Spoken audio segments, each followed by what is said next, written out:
కానీ చెప్పు. చిన్నప్పటి నుంచి నా పేరెంట్స్ స్టడీస్, ట్రావెల్, డ్రెస్సెస్ అన్నిట్లో చాలా ఫ్రీడమ్ ఇచ్చారు. ఆ, కానీ ఒక్క కండిషన్ పెట్టారు, ఆ. మేము చూపించిన అబ్బాయినే పెళ్లి చేసుకోవాలి అని. నేను కూడా లగ్జరీస్కి కక్కుర్తి పడి ఓకే చెప్పేశా. నా బంగారు తల్లివే.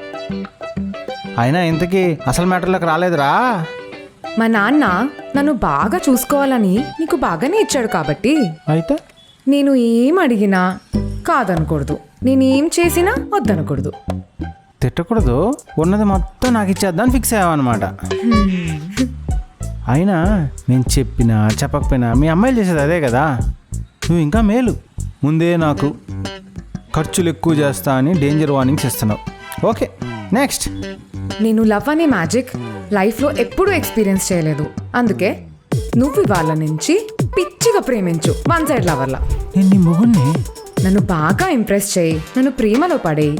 ప్రేమలో పడ్డాక మీ అబ్బాయిలు ఒక హగ్ కోసం, ఒక ముద్దు కోసం తిరుగుతూ ఉంటారు కదా, ఆహా. అలా చేయి.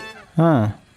అంటిల్ దెన్ మన మధ్యలో నో టచింగ్. ఆహా, ఓహో, మన ఇద్దరి మధ్య టచింగ్సే ఉండకూడదని ఒక టచ్తో చెప్పడం మీ అమ్మాయిలకే సాధ్యమే.